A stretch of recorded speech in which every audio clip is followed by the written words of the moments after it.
Okay, well, we'll call the roll here in a second.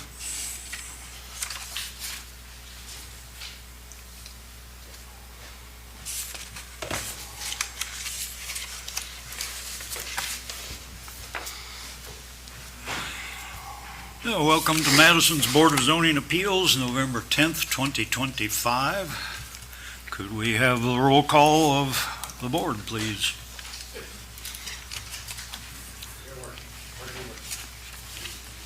No rush. No rush. Mark Acosta. Here. Thank you. It takes a village, doesn't it? Mark Acosta. Here. Rick Ferris. Here. Scott Baldwin. Here. Carl Eaglin. Here. Nancy Burkhart. Here. Board members, have you had a chance to go over the minutes of last month's meeting? Are there any additions or corrections? None here. None. I have one on page 2515. It was in the summary of new application BZCU-25-20. Rachel Headley presented a request to rezone her properties. Well, and then down a little lower, person spoke in favor of this requested rezoning. It should be, instead of rezoning, it should be changed to a conditional use permit. So, any other additions or corrections? I'll make a motion to approve the minutes with that correction. Second, all in favor say aye. Aye. Opposed no, they are approved. Moving on to renewals of conditional use permits.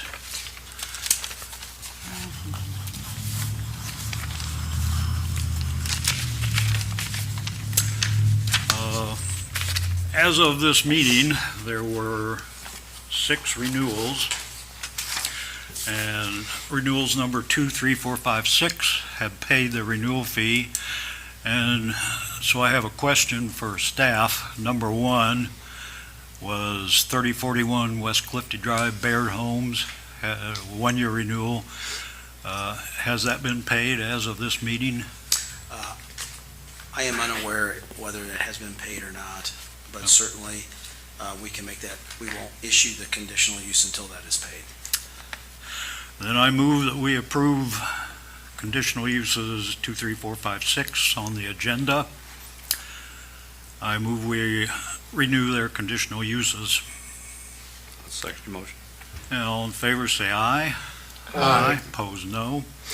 And for number 1, which is BZCU-23-97, Baird Homes, 3041 West Clifty Drive, I move that we instruct appropriate staff members, send them on the usual letter indicating they are in arrears, but if they pay their fee and other charges by our next regular meeting, their conditional use will be renewed. That's my motion. Second. All in favor say aye. Aye. Opposed no.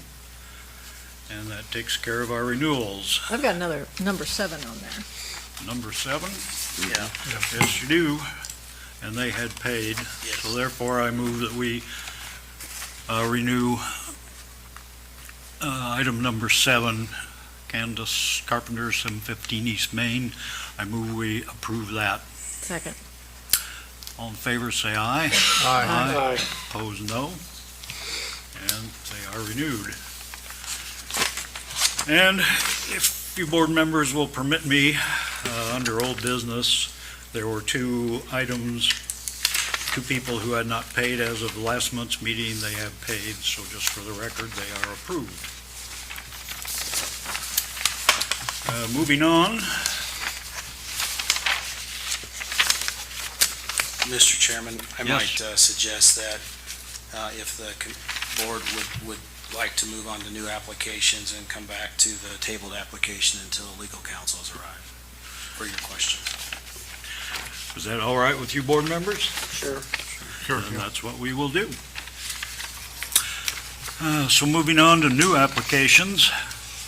The first item on the agenda, BZCU-25-22, Oyster Catcher LLC, requesting a conditional use permit, 308 West Second Street, under category 581. And yes, sir, if you could give your name and address for the record. Ken Fine. McWilliams, 315 Poplar. And unfortunately, Oyster Catcher is my daughter. And so she hadn't listened to me for 30 years, but I'm happy to support her now. She's had an Airbnb at 312 Poplar for the last 3 years, and she's purchasing this property from the Freemans. So right behind us again. So now we're surrounded by her. And 308 West Second Street, It's a house right next to the Sullivan House. right. Board members, do any of you have any comments? Have there been any problems with her first location? No, actually, almost within the first month, we had a group, so we limited it to 6 people, right? Uh-huh. But they had a group with like 10 teenage, 15-year-olds that stayed, and that was the only time that's happened. So luckily, there's only one Yeah. permanent resident to the north, and so no, it's been a delightful place. That's a pretty good record. They're all old women. So, they don't make a racket. I agree with you. So how many bedrooms is it? The new one is 2, and then there's a separate carriage house that has a single bedroom. There's a carriage house off the alley? Pardon me? Is the carriage house off the alley back there? Yes, it is. Okay. Is there parking back there for that There one? is one car, yeah, Right off the alley, you have like a little garage with that's right. a Little sort garage of a belongs driveway. to the main house, but Right. yes, so that's where that one-car parking spot is. I would note, board members, that Rich and Sandy Freeman received a conditional use in October of 2016 and ran it for 9 years. Yes, they did. What was their maximum occupancy when they had it? Do you know? I do not have that with me. So the main house is 2 bedrooms, and the carriage house is a single bedroom, so, and they were really seldomly connected in their rentals, so they were always separate. And generally, this board has approved 2 occupants per bedroom.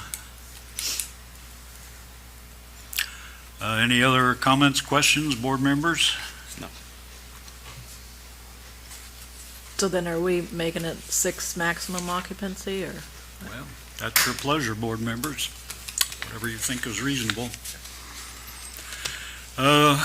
Would anybody in the audience like to speak for or against this proposed conditional use? I see no groundswell of opinion here. As long as Mark and Carl stay silent, it's good. One last chance, board members. There has been a 9-year experience with this. Of course, that was under different owners, but I see no reason to believe things are going to change. I think in your application, finding of fact number 4, and that's not the one.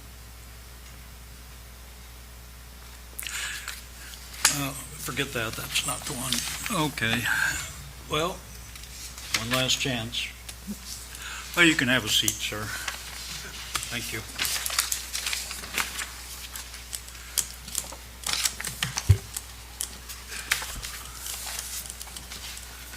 Give me a minute here. And we can go through our findings of fact. Board members, as we've done lately, I will just read down through each one, and I'll just simply ask if anybody has any comments, any issues, any disagreements. This is under category I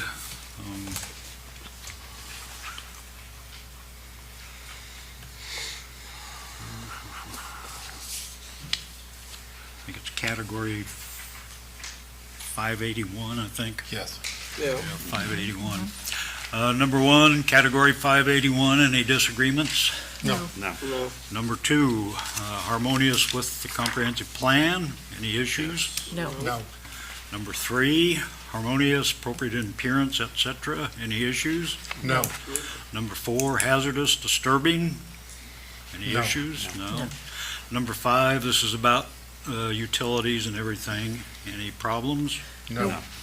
Number 6, detrimental to the economic welfare. Any issues? No. Number 7, excess production of traffic and other things. Any issues? No. And I will note that the place has been operated similarly for 9 years. So, and I see no reason to believe things are going to change by operating standards. And number 8, vehicular approaches to the property. Any problem? No. And number 9, loss or damage of historic stuff? No. No. But before we entertain a motion, Yes, I do have a question, and this certainly. really applies to all of these short-term rental applications. Do we have the ability to put an age requirement in the house rules? I'll direct that to our attorney.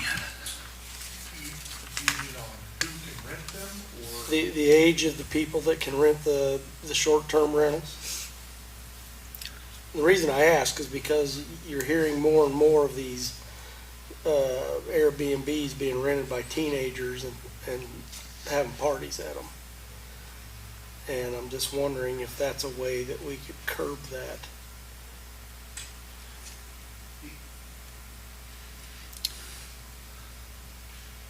Yeah.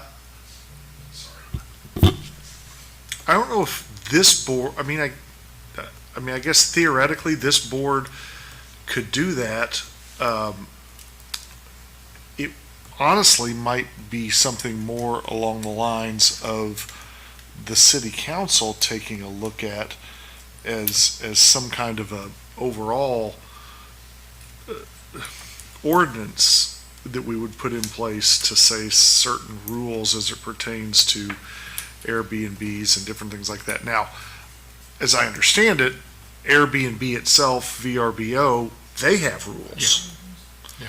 And so anything that is being utilized through those platforms is not supposed to allow for, you have to be a certain age in order to do that. But how are these teenagers getting these houses rented? Well, a lot of times they do it through their parents. And then so they're going outside the rules of what should be done. It's I think it happens sometimes at hotels and different things as well. So I think, but that's not something the police are going to enforce Right. or anything like that. And then, I mean, the question, then is, okay, what do we do and how do we enforce that? And, maybe one way to do that's through, like, when they come back for a conditional use, if we're getting complaints or things like that. So, is that anything that's being addressed at all in the new zoning? Yeah, the new zoning ordinance that's being brought through the system, the committee has put in there some short-term rental language as it relates to our registry. It's at least the step that we know we can do as a community to help understand where those are and follow up. As I think Scott would tell you, if we've had any complaints against Airbnbs when they come back for their conditional use renewal, we've let you know about that. And we tend, I'm not sure we've gotten any this year that I'm aware of. So I do know the concerns, but yeah, Airbnb and VBRO have a number of supposed safeguards in to stop that from happening. And quite honestly, unless the facility is large enough, it's usually, most of the Airbnbs here in town are 2-bedroom or some sort of smaller event space. There are a couple of large ones, but if you know of a situation, by all No, I means. just happened to Okay. think of it as we were going through the findings of fact. That, But we will be addressing in the short term and I think, Mark, you were on that committee too, and so was Carl. We are addressing some new zoning regulations on Airbnbs as it relates to the community. And the board traditionally, the board has almost universally insisted on submission and adherence to rules. And the part that's really relevant is quiet hours between 10 p.m. and 8 a.m. and no parties. And in my experience, we have dozens and dozens of Airbnbs, and in my experience, we've had one complaint. So whatever is going on is working. That does happen a lot. Well, any other comments or questions, board members? I move we approve a conditional use permit for application BZ CU-25-22, subject to the following conditions: 1 year renewal period, and second, submission and enforcement of rules which will include at least quiet hours from 10 p.m. to 8 a.m. and no parties. That's my rule, or my motion. I'll second your motion. Could we have a roll call, please? Sorry. Mark Acosta, Yes. Rick Ferris, Yes. Scott Baldwin, Yes. Carl Eaglin. Yes. Nancy Burkhardt. Yes. Well, sir, we wish you well. Second item on the agenda, BZCU-25-23. Chuck Moore on behalf of Bolin Communications and State of Indiana. Conditional use permit for small cell utility pole, category 476 relay towers, etc., 3149 approximately Clifty Drive. And could someone come up who's representing them, if anybody? Well, then we will, with your permission, board members, we will give them one last chance at the end of the meeting, if someone shows up. Kindly remind me if I forget. Sure. Third item on the agenda, BZVD-25-13, David Joe Craig requesting a variance from development standards to construct to the property line, north side along 2nd Street, 0-foot setback, 1145 West 2nd Street. If somebody could come up and give your name and address for the record, please, sir. David J. Craig. The address of the property we're talking about is 1145 West 2nd. And I'm here to answer any questions. One moment here.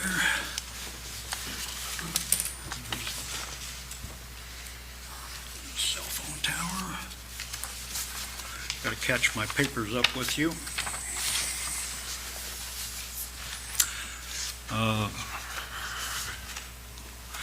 That's out, I went by there today, that's out sort of in the middle of nowhere, On the north, or on the south on side. the south side of West 2nd. You're kind of next to the, looks like the well field and the sewage plant. Yeah. Pretty much. I know this place is already under construction. And you want your, says here, finding of fact number 2, staff response. What you want this for is to increase port space. Porch. There should have been a photo that was posted online, and it looked something like this. I don't know if you saw it, but the existing porch there is on that line. And I don't know what, and that's wood, I don't know what was there before that. But what I want to do is to be able to make a porch there.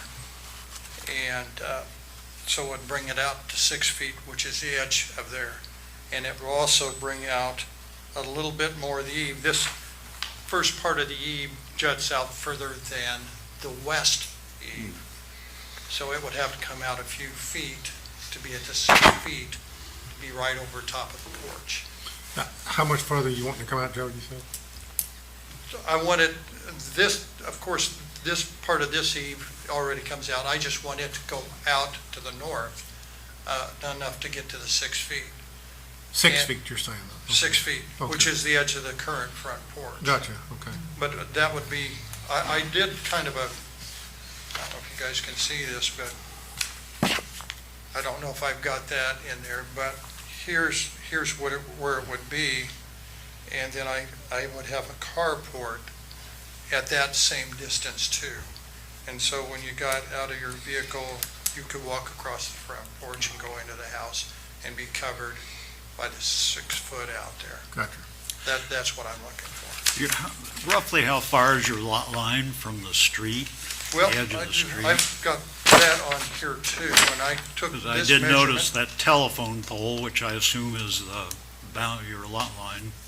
Yeah, and so from the 6 foot porch going out there, it's 20 and a half feet.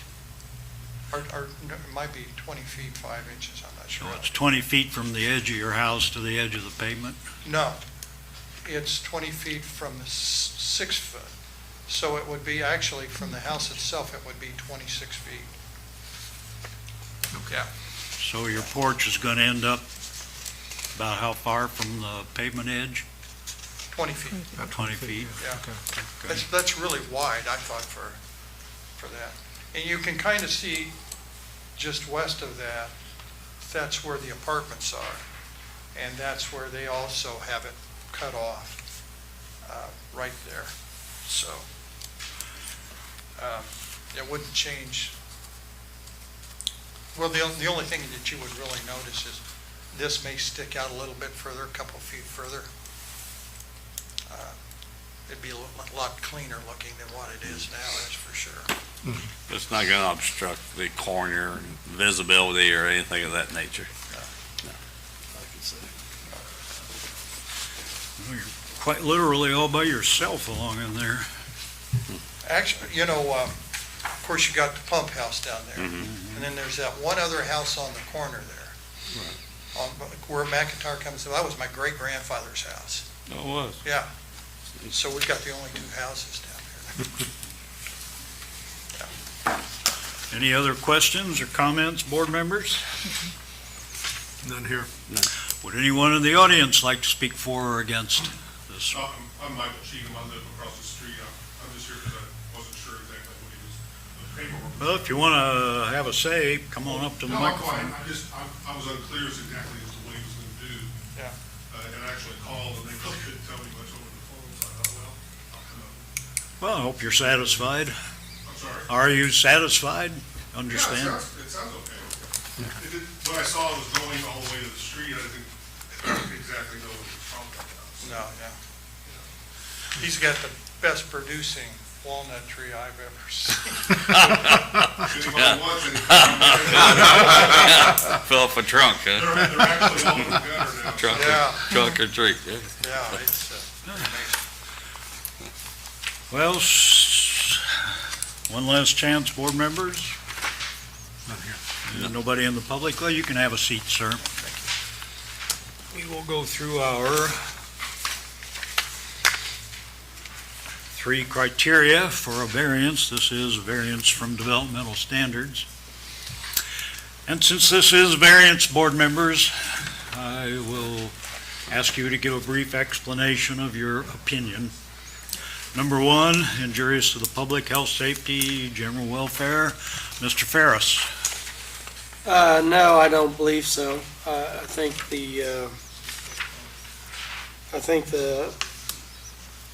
land included in the application is kind of unique in that it doesn't pose any issues in that regard. Mrs. Burkhart. No, I think he's improving the property.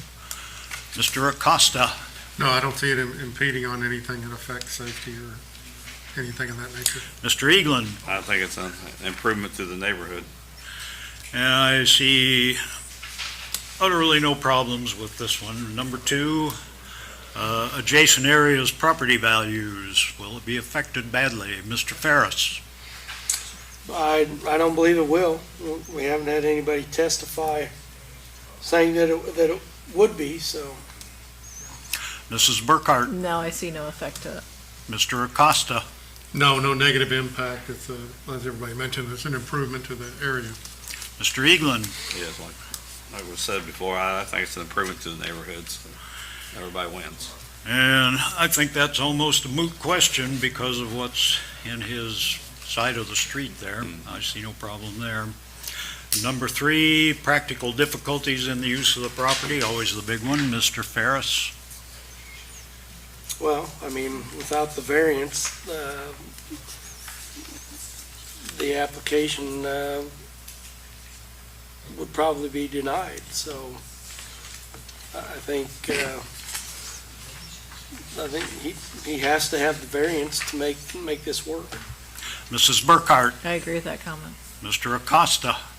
Yeah, the strict application, you could continue living in the house, of course, but wouldn't be able to improve the property, which what's in compliance with the comprehensive plan and such, so. Mr. Eaglin? Yes, I think the variance is appropriate for this property. And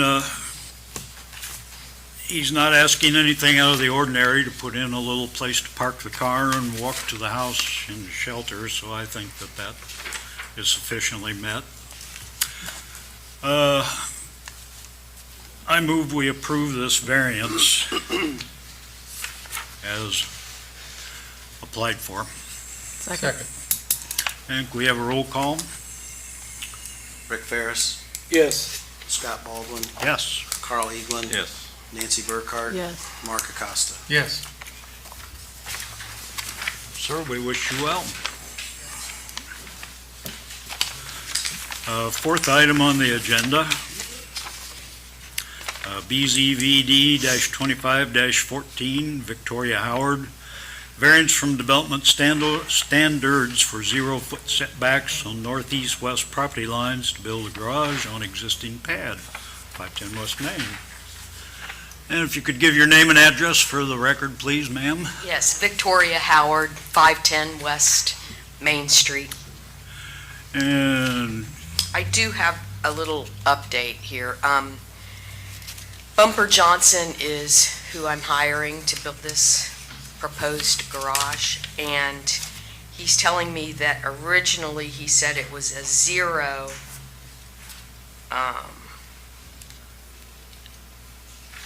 lot line on the north side, but now further investigated, it's a 2-foot lot line on the north side.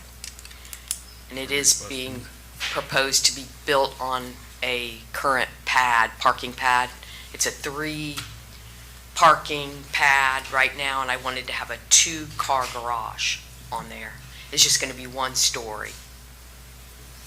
so you're changing your request to a 2-foot setback on the north side, but still 0 on the east and west, Yes, on top of an existing foundation of some sort?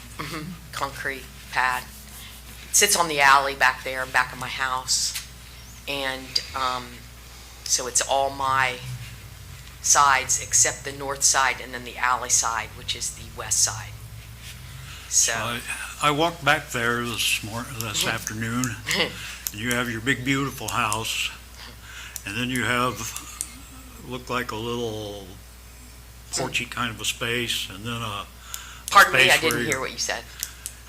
you have, of course, the big house, and then it looked like there was some sort of a porch space, and then a place where your car sat, and then farther back was a big enclosed green lawn almost.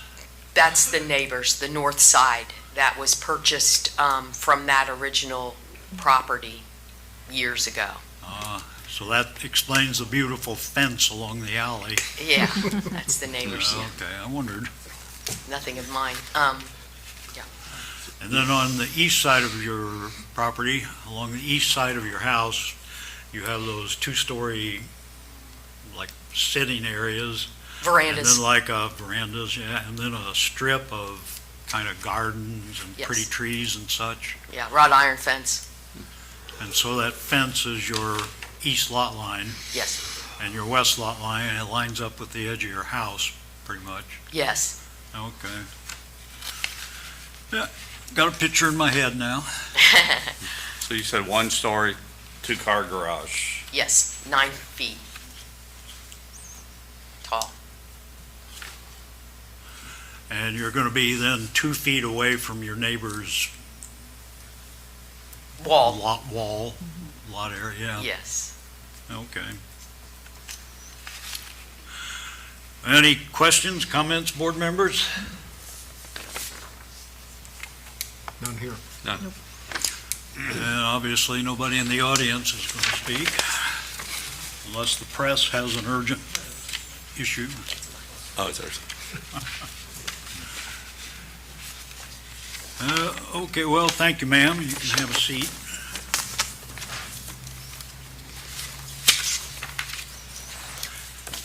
And this is a variance from developmental standards, so we will go through the 3 criterion. Each of you state why you believe what you believe. First one, injurious to public health, Mr. Ferris. No, I don't believe it'll be injurious to any of those things. I think it'll be an improvement to the property. Mrs. Burkhart, I see no issue with that one. Mr. Acosta, Yeah, I think it'd be just improvement with no issues of safety or general welfare. Mr. Eaglin. I agree with the comments. And I see no issues at all with this one. I think it's met. Number 2, adversely affecting property values in the area, Mr. Ferris. No, I think, it'll add value to the neighbor's properties because you're gonna have a nice new garage here. Mrs. Burkhart, I see no issue with that one. Mr. Acosta, Yeah, definitely just an improvement. Mr. Eaglin. I agree. It's an improvement. And we certainly heard no testimony from anybody who believed they would be harmed by this. I think that one's met. Practical difficulties in the use of the property, Mr. Ferris. Well, without the variance, the east and west lot lines are a deal breaker, so that's why they're here seeking a variance. Mrs. Burkhart, Yeah, I agree with that comment. Mr. Acosta, Yeah, I don't see any issue at all. Mr. Eaglin. I agree. The variance is necessary for this property. And given the realities of downtown, that you're supposed to have a 3-foot setback when your house 150 years ago was built on the lot line, I think that one's amply met. I would take a motion. I'll make a motion to approve the application. I lost it. For the garage we were just talking about. There it is over here. 25-14. Yeah, There you go. okay. Yeah, that BZ-25-14. I'm caught up now. Second. Okay. And roll call. Mark Acosta, Yes. Nancy Burkhart. Yes. Carl Eaglin, Not here. I'm here. Scott I'm sorry. and Rick Ferris. Yes. And me too. Me too. Well, ma'am, you have your variance. Yes, you will.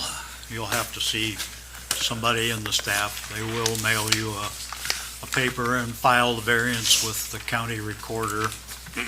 So just talk to staff member. Any more, they go up pretty quickly.